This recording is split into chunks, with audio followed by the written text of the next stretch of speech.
بقيت تروح ouais وقيلا إلا يطف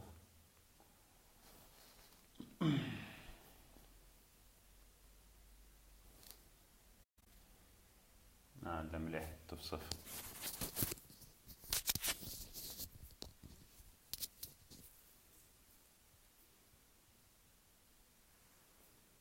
أزور خوم أحرق ماذا بكيس مخاوض عدد يطف يقدي عدان أصمي مش مسا انترنت ثاخور نشي قاخور ولا bon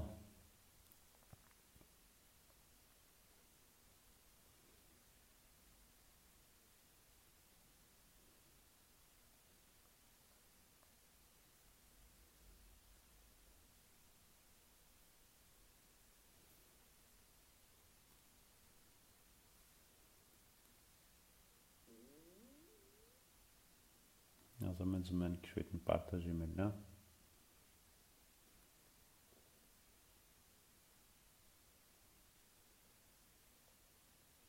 هاك شو موسانا تيجي الناس بلوك زمت بارتاجي لحسب مرة تعيق تسمى بارتاجي ذا الطف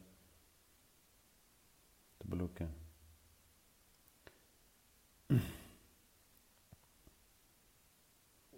مليح تضيع الدمنية.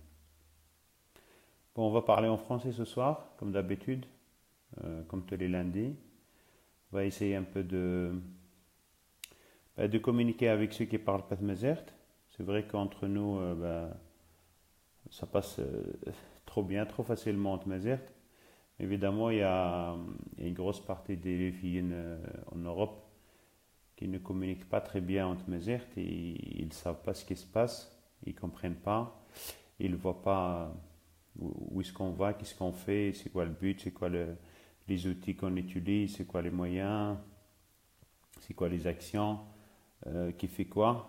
Alors évidemment ils nous abandonnent, et ils nous laissent entre nous.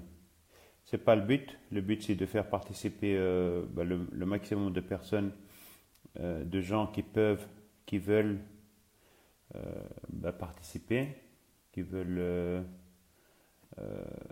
comprendre au moins ce qui se passe, de voir un peu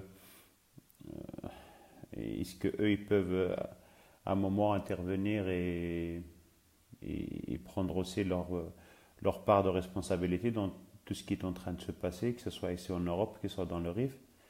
Et le but de faire une vidéo par semaine en français, c'est évidemment d'essayer de leur ramener pas seulement l'information, mais un peu plus que l'information, c'est de leur ouvrir la porte et de les inviter à venir nous rencontrer, nous voir et de participer et de prendre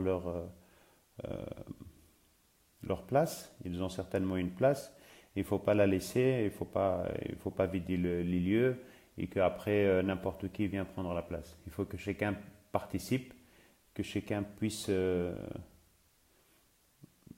dire son mot, qu'il soit acceptable par tout le monde, par une partie, par une grosse partie, par une petite partie.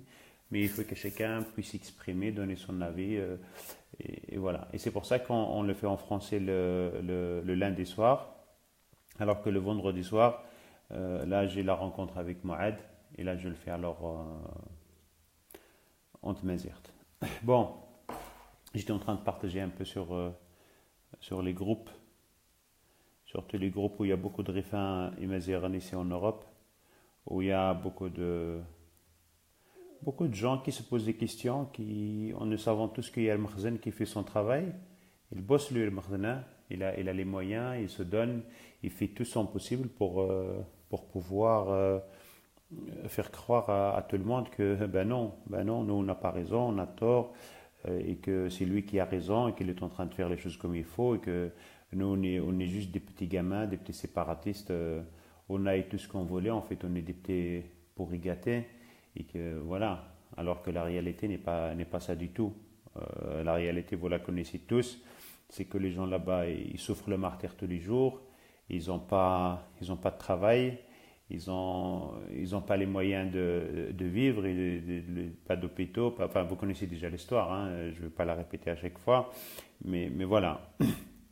Et aujourd'hui, le but de notre mouvement en Europe, évidemment, c'est d'atteindre le maximum de gens, pas seulement des Mazérans, hein, aussi de la communauté internationale, et de leur faire comprendre que ça ne va pas et il faut qu'on fasse quelque chose avant qu'il soit trop tard.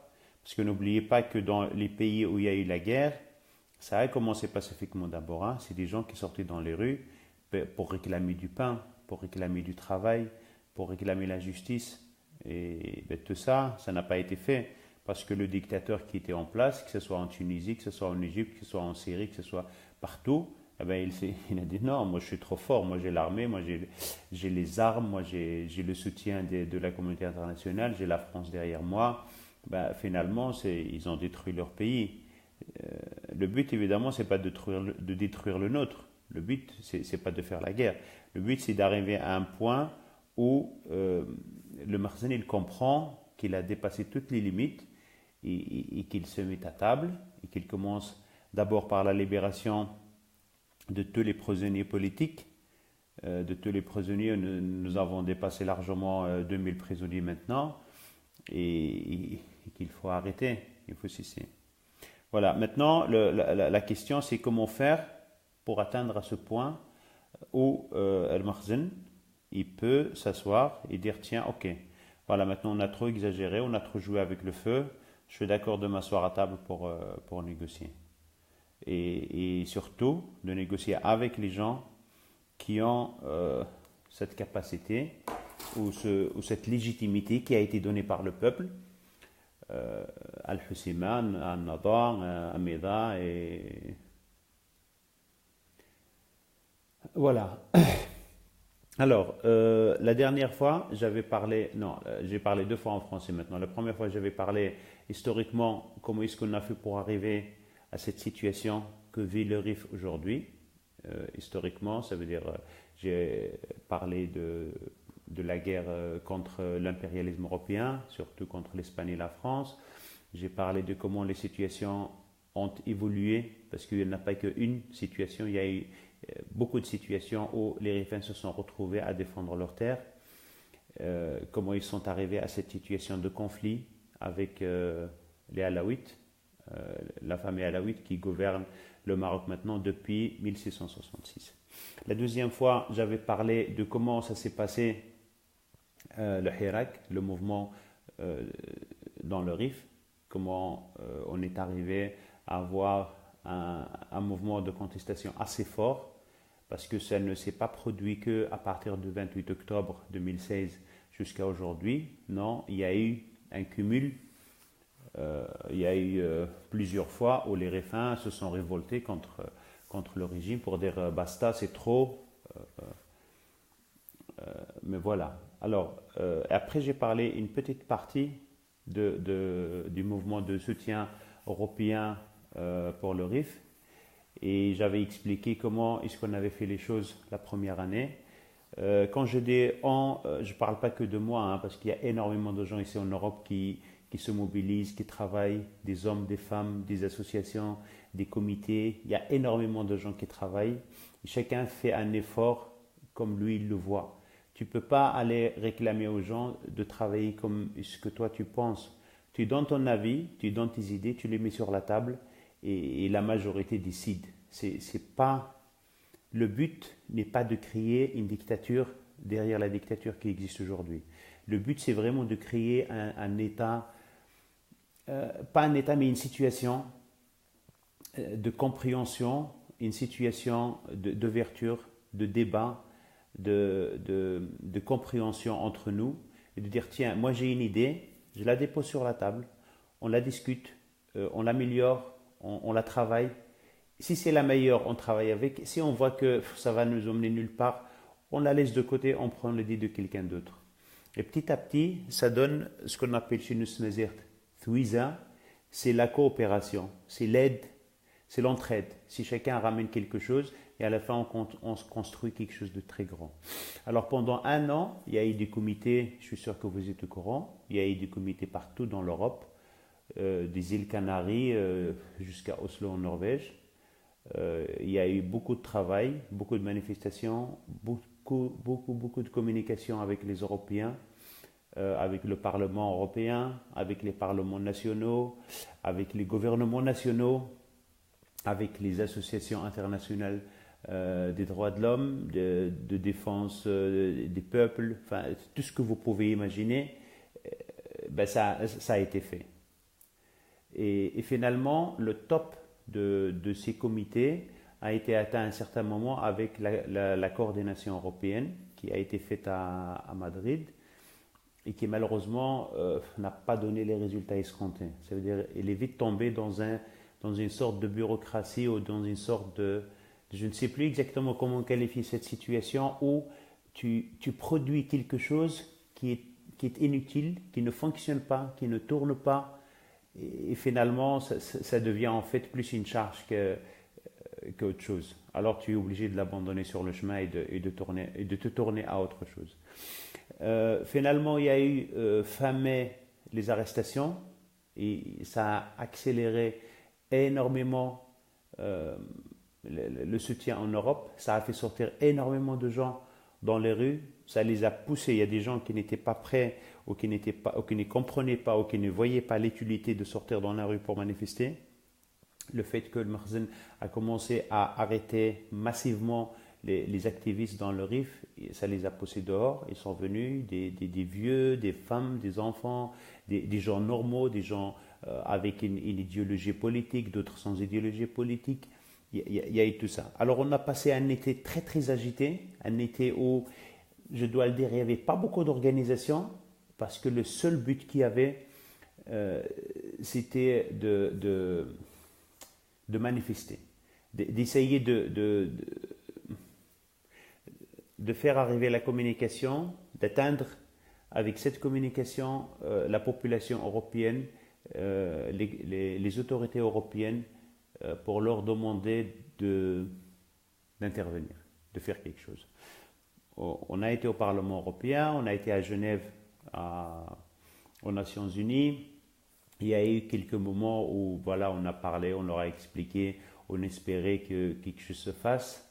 Malheureusement, les intérêts commerciaux et les intérêts peut-être politiques avec le Maroc sont beaucoup plus importants que les intérêts qu'ils peuvent avoir avec les activistes rifins qui réclament la démocratie, qui réclament les droits de l'homme, qui réclament tout ce qu'on connaît dans le cahier revendicatif. Après l'été, il y a eu quelques tentatives de réorganisation en comité, peut-être pas, en association, en pas mal de choses. Je vois que ça n'a pas encore donné de résultats. Ça a donné quelques associations qui sont bien ciblées sur des domaines bien précis, comme Anzouf qui s'occupe de tout ce qui est droits de l'homme, et une autre qui s'appelle SOR, Thiominarif aux Pays-Bas, qui s'occupe spécifiquement d'aider les familles des détenus. Ça veut dire une aide matérielle. Par contre, à part ça, il y a eu des tentatives, c'est sûr. Il y a eu des réunions, il y a eu des gens qui ont essayé de se mettre ensemble, il y a des gens qui parlent, qui discutent, mais il n'y a pas encore de sortie, il n'y a pas eu encore de naissance d'une organisation qui peut rassembler tout le monde. De toute façon, rassembler tout le monde, ce sera compliqué parce que les gens, ils ont des courants idéologiques différents, parfois qui s'opposent, parfois qui sont, pas extrémistes dans le sens religieux du terme, mais extrémistes dans le sens politique du terme. Ça veut dire que quand quelqu'un est de l'extrême gauche et quelqu'un qui est au centre, ils sont très loin l'un de l'autre. Quand quelqu'un est de l'extrême gauche avec quelqu'un qui est de la droite, ils sont très très loin l'un de l'autre. Et bon, c'est compliqué. Et là, je n'ai pas envie de dire que l'un est bon, l'autre est mauvais, c'est pas ça ce que j'ai envie de dire. J'ai envie de dire que tout le monde a sa place dans ce mouvement et chacun doit prendre sa place comme il peut le faire, il doit aller convaincre les gens, il doit aller convaincre les activistes, il doit aller convaincre les hommes et les femmes qui font que le mouvement continue ici en Europe. Et voilà. Alors il y aura certainement encore des réunions qui vont venir. Et c'est là où moi j'ai envie aujourd'hui de relancer mon appel vers les jeunes qui sont nés en Europe, qui ont grandi en Europe et qui ont fait toute leur scolarité, qui ont fait toute leur carrière professionnelle en Europe, pour les inviter à venir, à investir les lieux, à venir demander leur place dans ce mouvement qui est en train de se faire. Parce que ce qui se passe dans le RIF aujourd'hui, c'est leur RIF à eux aussi, c'est leurs origines à eux aussi, c'est leurs parents ou leurs grands-parents ou leurs arrière-grands-parents qui sont venus de là-bas parce que là-bas c'était invivable, ils sont venus vivre ici. Ils ont fait que, voilà, les jeunes d'aujourd'hui, ceux qui ont 17, 18, 20, 22, même 25 ans, ben, ils connaissent peut-être pas très très bien le RIF, mais malgré tout, ben, ils sont liés avec le RIF, ils partent là-bas en vacances, ils ont de la famille là-bas, ils connaissent des gens là-bas. Peut-être ils ne sont pas aussi attachés au RIF que quelqu'un qui a grandi là-bas, qui a fait ses études là-bas, qui est né là-bas. Peut-être pas autant, mais il y a quand même ce lien qui existe. Et je pense vraiment aujourd'hui que ces jeunes, ils ont une valeur ajoutée à nous donner, que les gens qui sont venus de là-bas ne peuvent pas donner, tout simplement parce qu'ils ne l'ont pas. Une vision européenne du RIF, une vision d'ouverture, une vision de collaboration et de travail ensemble, à l'européenne, à la façon dont eux, ils ont vécu leur vie ici, à la façon dont eux, ils ont été éduqués ici en Europe, à la façon dont ils ont fait leur vie tout simplement, et de venir un peu avec cette fraîcheur, avec cette volonté de vouloir construire ensemble quelque chose qui va donner un résultat finalement dans le RIF, parce que ça va créer une pression, ça va créer une situation où même les autorités marocaines vont commencer à se poser la question de se dire, tiens, pourquoi aujourd'hui les jeunes que nous on croyait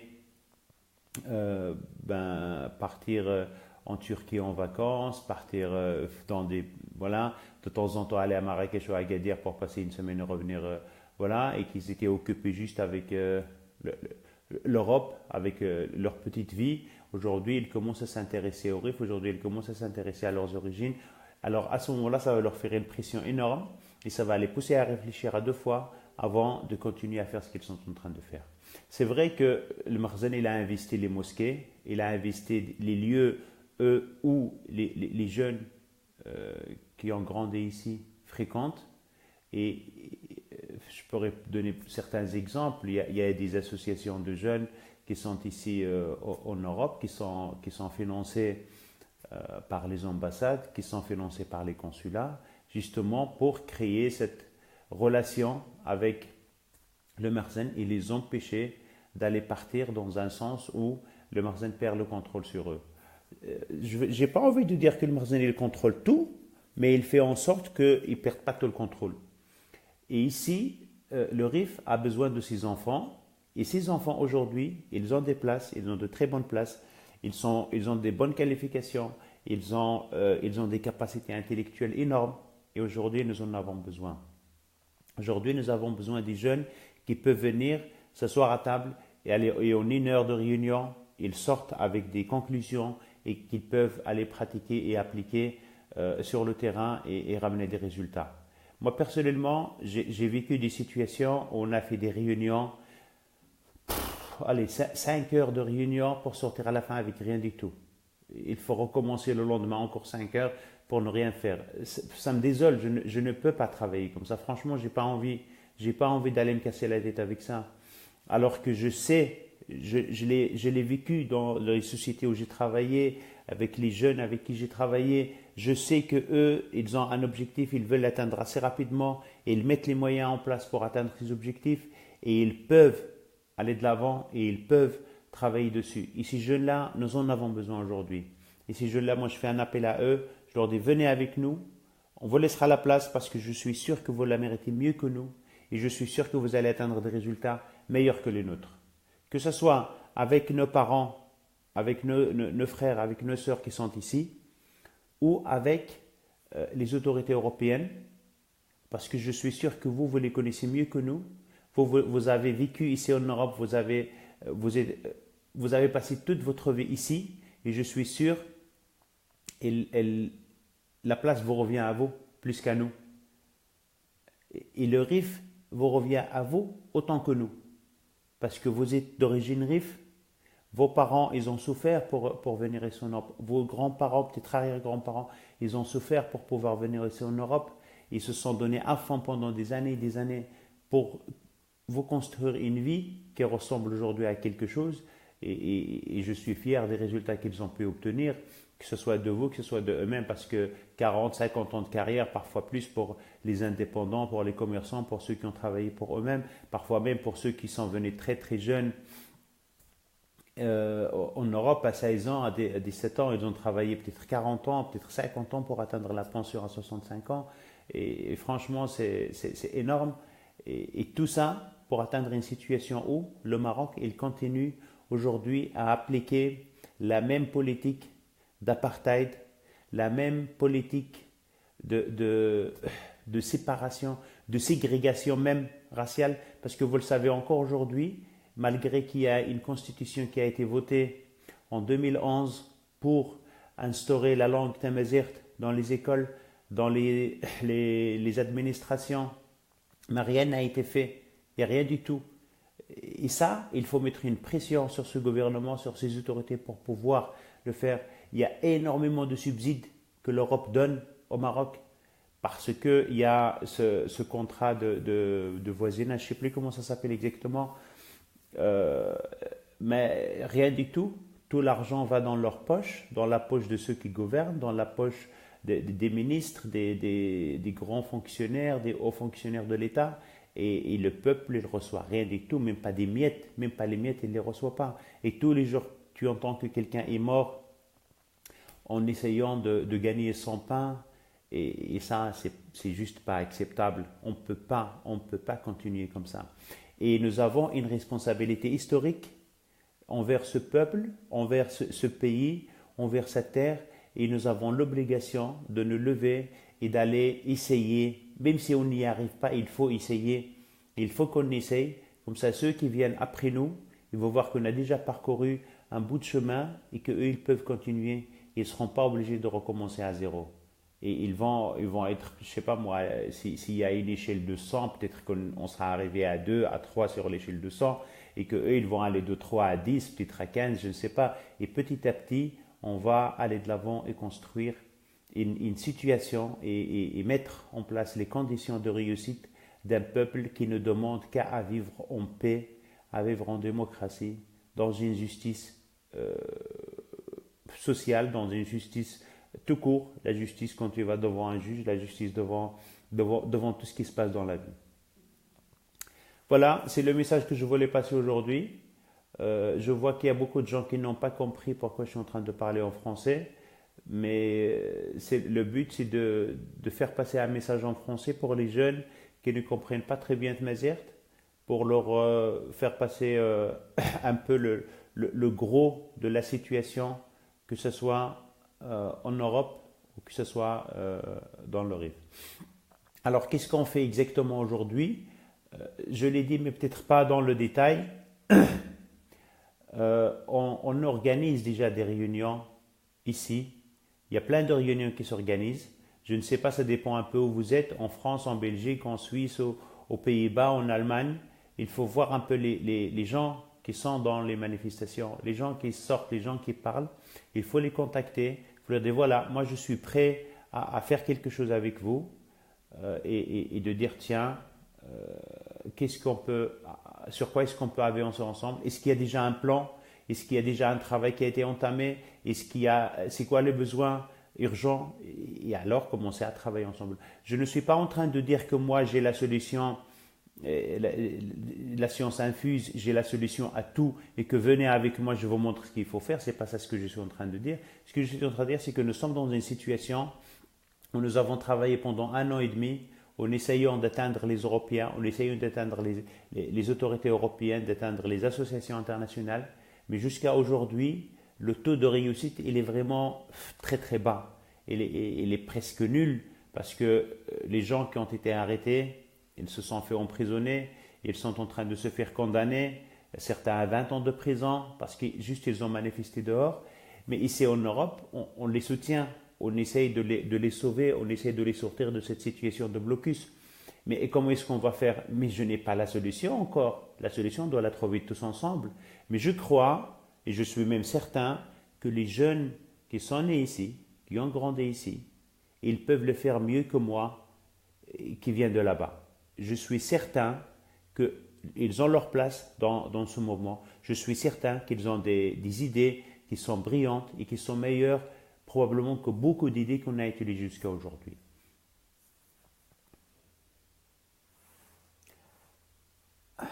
Excusez-moi. Alors, c'est quoi le plan d'action? Alors, je vais parler par exemple je vais parler de la Belgique. Parce que là pour moi, c'est clair dans ma tête. C'est peut-être pas aussi clair que...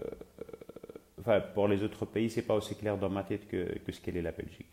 Et c'est en Belgique, moi personnellement, je me suis mis avec plusieurs amis et on a créé une association qui s'appelle Anzouf. Anzouf, c'est l'association Rifen des droits de l'homme. Son objectif, c'est c'est un objectif très court terme, c'est d'envoyer un avocat français, d'abord pour aller être présent devant le tribunal à Casablanca, d'aller visiter les prisonniers à Casablanca, peut-être à Al-Hoceima si on a les moyens, je ne sais pas encore, et ensuite venir attaquer via le plan médiatique. Ça veut dire aller dans les télés, dans les radios, dans les journaux et parler du RIF et le faire arriver dans les oreilles européennes, dans les oreilles des autorités européennes, dans les oreilles de la population européenne pour leur faire comprendre que nous sommes en train de vivre une situation impossible et que ce peuple il est en train de mourir et qu'il y a une dictature qui est pratiquée sur eux tous les jours. Alors ça c'est un plan d'action qu'on a imaginé peut-être à 10 et sur lequel on est en train de travailler. Là certainement on a besoin des gens qui peuvent nous rejoindre, qui peuvent nous aider, qui peuvent nous donner des idées, qui peuvent travailler avec nous, qui peuvent travailler sur des actions qu'on met en place. Mais il n'y a pas que ça, il y a d'autres domaines où des gens peuvent travailler, où il y a des gens qui travaillent, où il y a certainement aussi des initiatives dont je ne suis pas au courant.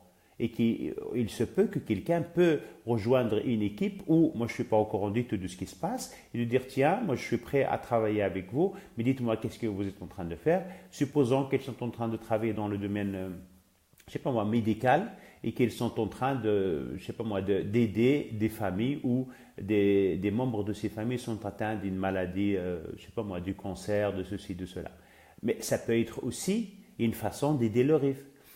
Et il y a d'autres moyens d'aider le RIF. Je ne dis pas que tout le monde doit venir me voir moi ou de venir voir l'association dans laquelle je suis membre ou de venir dire tiens Moustapha est le chef et qu'on doit aller derrière lui. Ce n'est pas ça ce que je suis en train de dire. Ce que je suis en train de dire c'est que les jeunes qui ont une éducation européenne, qui ont grandi ici en Europe, qui sont nés en Europe et qui ont été à l'école ici en Europe, je pense que ça nous manque, leur soutien, leur aide, ça nous manque énormément.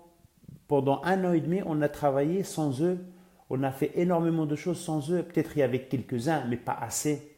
Et ici, je dis, vous êtes peut-être les personnes qui peuvent faire ça le mieux, et qu'aujourd'hui, votre place, elle est là, et il faut venir la prendre. Il y a certains qui vont venir à Anzouf, nos portes sont ouvertes, il y a d'autres qui vont aller dans d'autres associations, dans d'autres comités, dans d'autres façon de faire. Et je n'ai pas nécessairement un plan d'action pour toute l'Europe. Voilà, demain, on va faire comme ça et ça va marcher. Mais je vais pas mettre ma dictature en place. Ce n'est pas le but. Le but, c'est d'ouvrir les portes à la discussion, d'ouvrir les portes à tout le monde. Et quand on est tous ensemble, on peut réfléchir ensemble, on peut aller de l'avant ensemble. Alors, Saïd Sophia Elm. Ok. Pour la manifestation de 10 février, bien sûr que moi je participe. Bien sûr que c'est une manifestation que je vois de bon oeil. Il faut comprendre une chose, c'est qu'ici en Europe, une manifestation, c'est un moyen d'exprimer son point de vue. Ce n'est pas un moyen d'attaquer les autres. Ce n'est pas un moyen de dire tiens, toi tu es mauvais, moi je suis bon. C'est un moyen juste de dire, il y a une situation qui se passe et je ne suis pas d'accord avec cette situation. Et tu annonces à l'autre, aux autorités, attention, il y a une situation qui me dérange et j'ai envie que ça se passe autrement. Alors faites quelque chose pour que ça se passe autrement.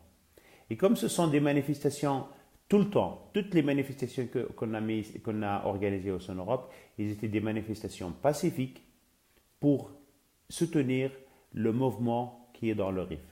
Alors celle de 10 février 2018 qui va se passer ici à Bruxelles, eh ben, ce sera dans le même sens. Et moi j'y participe et voilà, j'invite évidemment tout le monde à venir participer. Et je crois que c'est une occasion aussi pour ceux qui ne voient pas un peu ce que je suis en train de raconter ici ou qui ne le comprennent pas bien ou voilà, ils peuvent venir à la manifestation, ils peuvent venir poser des questions, on peut en discuter ensemble, on peut en parler et voilà. C'est le message que je voulais un peu passer.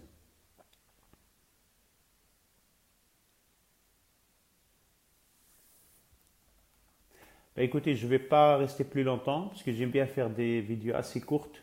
Ça permet aussi aux gens qui n'ont pas suivi le live de pouvoir revoir la vidéo après et que ça évite pas une vidéo de 3 heures. Merci et bonne soirée.